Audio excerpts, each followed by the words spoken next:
بسم اللہ الرحمن الرحیم۔ محترم سامعین، السلام علیکم ورحمۃ اللہ وبرکاتہ۔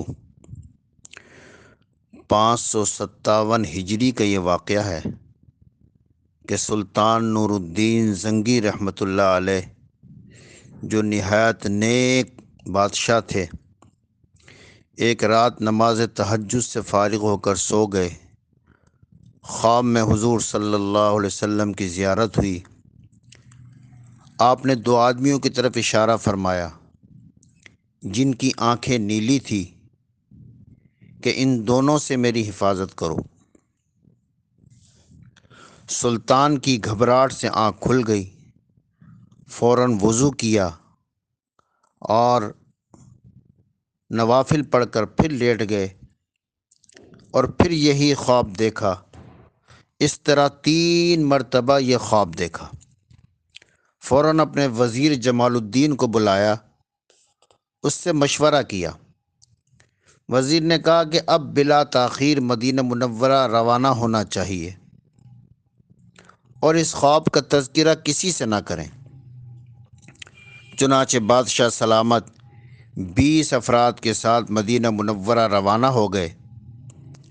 16 دن کے بعد مصر سے مدینہ طیبہ پہنچے اور نہایت ہی ادب اور احترام کے ساتھ مسجد نبوی شریف میں داخل ہوئے اور ریاض الجنہ میں 2 رکعت نفل ادا کیے اور سوچنے لگے کہ کیا تدبیر کی جائے۔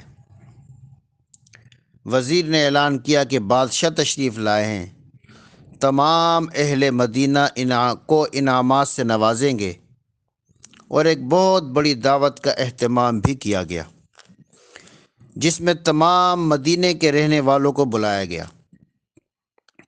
تمام مدینے کے لوگ آ گئے۔ بادشاہ نے ہر ایک کو انعام دینا شروع کیا اور غور سے ہر ایک آدمی کو دیکھتے رہے۔ سب لوگ آ کر چلے گئے مگر وہ 2 آدمی جو خواب میں دکھائے گئے وہ نظر نہ آئے۔ بادشاہ نے پوچھا کہ سب آ گئے ہیں یا کوئی رہ گیا؟ لوگوں نے بتایا تقریباً سب آ گئے ہیں۔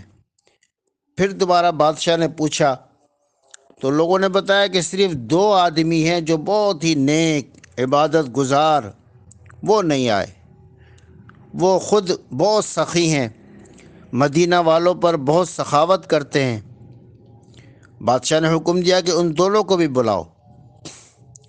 چنانچہ ان دونوں کو بھی بادشاہ کے سامنے پیش کیا گیا۔ بادشاہ نے ایک نظر دیکھتے ہی پہچان لیا کہ یہی 2 آدمی ہیں جو مجھے خواب میں دکھائے گئے۔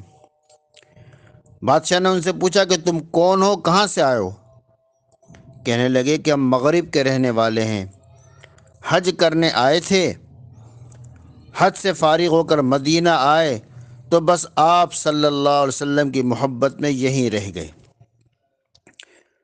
بادشاہ نے پوچھا کہ تمہاری قیام گاہ کہاں ہے، کہاں رہتے ہو؟ انہوں نے بتایا کہ روضہ شریف کے قریب ہی ایک مکان میں ہم مقیم ہیں۔ بادشاہ نے ان کے گھر کی تلاشی لی تو کوئی ایسی چیز نظر نہ آئی جس سے کوئی شک پڑے۔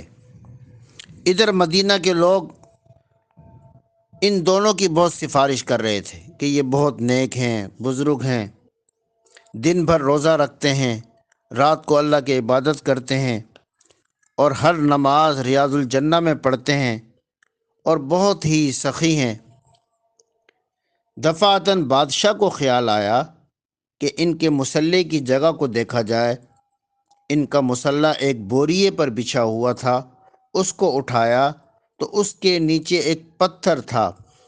جب پتھر اٹھایا گیا تو ایک سرنگ نمودار ہوئی جو بہت گہری کھودی گئی تھی اور بہت دور تک چلی گئی، حتیٰ کہ یہ سرنگ قبر اطہر کے قریب پہنچ گئی۔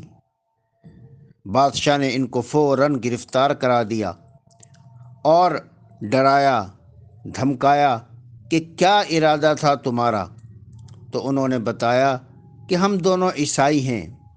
عیسائی بادشاہوں نے ہمیں بہت مال دے کر بھیجا تھا کہ کسی طرح حیلہ بہانہ کر کے روضہ اقدس میں داخل ہو کر آقا پاک صلی اللہ علیہ وسلم کے جسم مبارک کو نکال کر لے جائیں۔ وہ دونوں رات بھر کھدائی کرتے اور خاموشی سے رات کو ہی مٹی دور پھینک کر آتے تھے۔ بادشاہ کو بڑا غصہ آیا، چنانچہ ان دونوں کو صبح کے وقت قتل کرا دیا گیا اور شام کے وقت ان کی لاشوں کو آگ میں جلا کر خاک کر دیا گیا۔ اس کے بعد بادشاہ نے روضہ اقدس کے چاروں طرف ایک مضبوط دیوار بنائی اور سیسا پگھلا کر اس میں بھر دیا تاکہ کسی کو بھی آئندہ اس ناپاک عزائم کی جرت نہ ہو۔ اللہ تعالی ہم سب کو اپنے آقا صلی اللہ علیہ وسلم کا ادب اور احترام کرنے کی توفیق عطا فرمائے۔